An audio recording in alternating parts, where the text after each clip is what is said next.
नमस्कार दोस्तों। आइए आज सुनते हैं मृदुला गर्ग जी की खूबसूरत कहानी हरी बिंदी। आंख खुलते ही आदतन नजर सबसे पहले कलाई पर बंधी घड़ी पर गई। सिर्फ 6:30 बजे थे। उसने फौरन दोबारा कसकर आंखें बंद कर ली और इंतजार करने लगी कि अब पलंग चरमराएगा और आवाज आएगी, उठना नहीं है क्या। पर जब कुछ देर चुप्पी बनी रही तो आंखें खोलकर देखा, बिस्तर पर वह अकेली है। अरे हाँ, रात ही को तो राजन दिल्ली गया है, याद ही नहीं रहा। तो अब उठने की कोई जल्दी नहीं है। उसने ढेर सारी हवा गालों में भरकर लंबी सांस छोड़ी और पूरे बिस्तर पर लोट लगा गई। दूसरे सिरे पर जाकर मुंह पर बांह रखकर लेटी तो कानों में घड़ी की टिक टिक बज उठी। वह मुस्कुरा दी। उसे कलाई पर घड़ी बांधकर सोने की आदत है। रोज राजन चिढ़कर कहता है, यह क्या, सारी रात कान के पास टिक टिक होती रहती है, इसे उतारो ना। उसने मुंह पर से बांह हटा ली, तकिया खींचकर पेट के नीचे दबा लिया और लंबे चौड़े पलंग पर बांह फैलाकर औंधी लेट गई। ओह, सुबह देर तक सोने में कितना आनंद आता है। राजन होता तो सुबह 6 साढ़े 6 से ही खटर पटर शुरू हो जाती है। चाय नाश्ते की तैयारी, दोपहर का खाना साथ में और 8 बजे राजन दफ्तर के लिए रुखसत। न जाने राजन को जल्दी उठने का क्या मर्ज है। खैर, आज वह स्वतंत्र है, जो चाहे करे। उसने शरीर को ढीला छोड़ दिया और दोबारा सोने की तैयारी करने लगी। चाय बनाई और खिड़की का पर्दा हटाकर बाहर झांकने लगी। दूर तक धुंध छाई थी। आज जरूर बरसात होगी, उसने सोचा। उसे धुंध बहुत भली लगती है। जब मालूम नहीं पड़ता कि वहां कुछ दूर पर क्या है, तो अनायास आशा होने लगती है कि कोई अनुपम और मोहक वस्तु होगी। मैं भी खूब हूं, उसने मुस्कुराकर सोचा।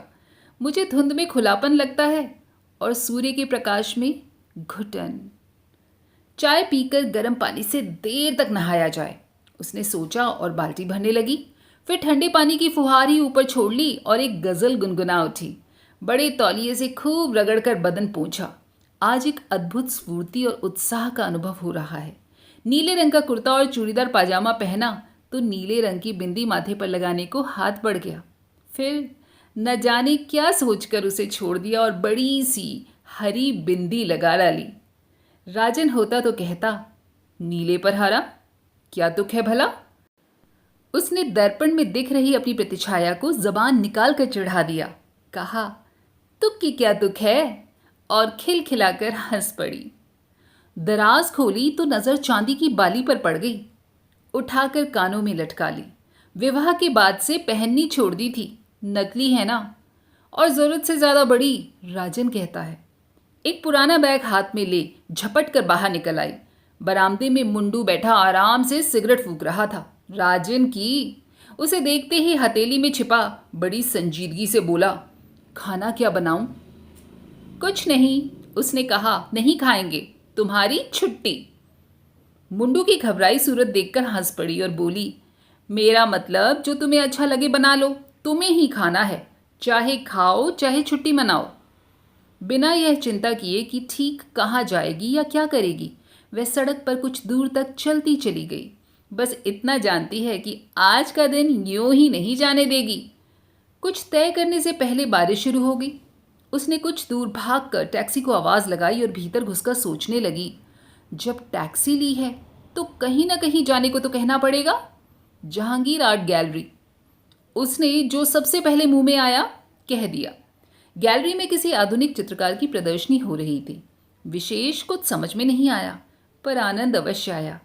आज कुछ भी करने में आनंद आ रहा है। एक चित्र के आगे वे काफी देर तक खड़ी रही। देखा, पूरे कैनवास पर रंग बिरंगी रेखाएं इधर उधर दौड़ी चली जा रही हैं। अरे, उसने सोचा, यह तो बिल्कुल मेरे कुर्ते की तरह है। वे जोर से हंस पड़ी, इतनी जोर से कि पास खड़ा एक दड़ियल उसे घूरने लगा। कहीं यही तो वह चित्रकार नहीं है। उसने चेहरा गंभीर बनाया और दड़ियल के पास जाकर बड़ी विनम्रता से कहा, सॉरी, और बाहर निकल आई। बाहर आकर ख्याल आया, हो सकता है वह कलाकार ना हो, उद्योगपति हो। दो किस्म के इंसान ही दाढ़ी रखने का साहस कर सकते हैं, कलाकार और सामंत। सामंत अब रहे नहीं, उनका स्थान उद्योगपतियों ने ले लिया है। तब तो दिन भर वह यही सोचता रहेगा, उसने सॉरी क्यों कहा। उसमें भी नफे की गुंजाइश ढूंढता रहेगा। वह दूने वेग से हंसती। फिर देखा बारिश थमी हुई है, पर आकाश अब भी काफी गुस्सैल नजर आ रहा है। पूरा बरसा नहीं, उसने सोचा और फिर सड़क थाम ली। सड़क के किनारे रेस्तरां देख याद आया कि काफी जोर से भूख लगी है। भीतर जाकर चटपट आदेश दे दिया, एक गर्मा गर्म आलू की टिकिया और एक आइसक्रीम। एक साथ। एक साथ? बैरे ने आश्चर्य दिखाया। हाँ, एक साथ। कोई एतराज है? जी नहीं, अभी लाया। उसे ठंडा और गर्म एक साथ खाना भला लगता है। कहते हैं दांत खराब हो जाते हैं। कितना चटपट काम हो गया आज। राजन रहता है तो बढ़िया जगह बैठकर आराम से खाने की टेबल पर खाने की चीजें देखकर ऑर्डर की जाती हैं। खाकर वो बाहर निकली तो सोचा पास किसी सिनेमा घर में पिक्चर देख ली जाए। किस्मत से अंग्रेजी की पुरानी मजाकिया पिक्चर मिल गई, डैनी के की। राजन कहता है, न जाने तुम्हें डैनी के कैसे पसंद है। मुझे तो उसके बचपने पर हंसी नहीं आती, पर उसे आती है, खूब आती है। और फिर हंसी पर हंसी आती है, कभी कभी बेबात आती है, जैसे आज। पिक्चर के दौरान वह आज और दिनों से ज्यादा ठहाके लगा रही थी। पास बैठे आदमी की सूरत अंधेरे में दिख नहीं रही थी, पर हंसी की आवाज जरूर सुनाई पड़ रही थी। पता लग रहा था हंसने में वह उससे भी 2 कदम आगे है। अदाकार की एक खास बेचारगी की मुद्रा पर वे इतने जोर से हंसे कि उनके हाथ आपस में टकरा गए। सॉरी कहने के इरादे से एक दूसरे की तरफ मुड़े, पर माफी मांगने की बजाय एक ठहाका और लगा गए। उसके बाद हर बार यही हुआ।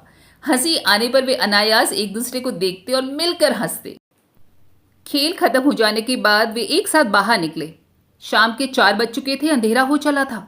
आकाश यूं तना था जैसे अब बरसा और तब बरसा। कितना सुहावना दिन है, उसने अपने पड़ोसी से कहा।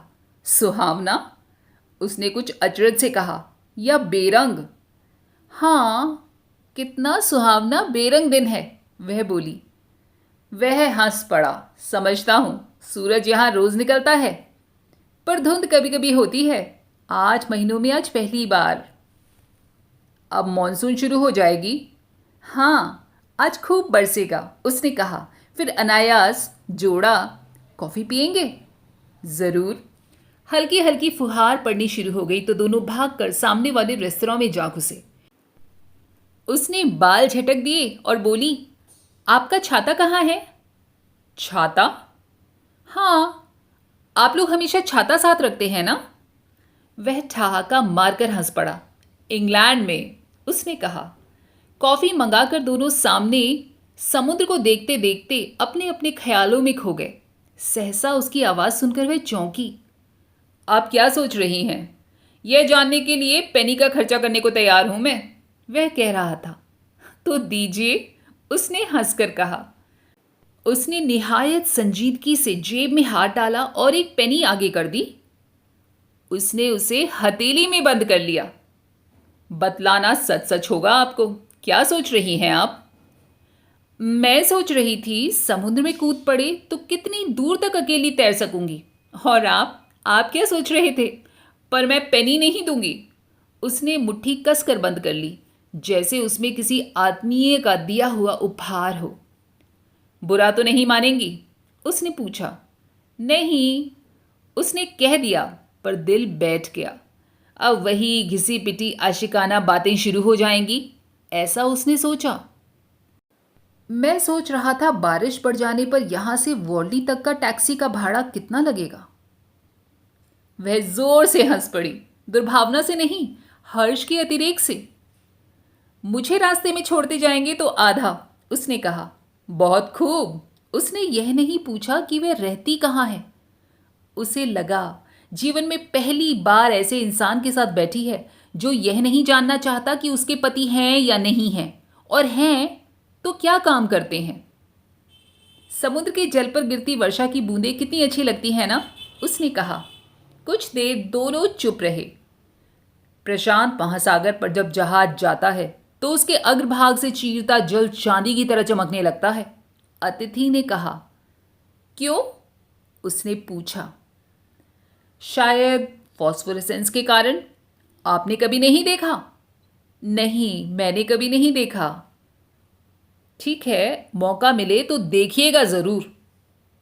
जी, आप बहुत घूमे हैं? उसने हल्की ईर्ष्या के साथ पूछा। बहुत। वह याद करके मुस्कुरा रहा था। सबसे अच्छी जगह आपको कौन सी लगी? जब जहाँ हुआ। वह हिचकिचाहट के साथ मुस्कुराया।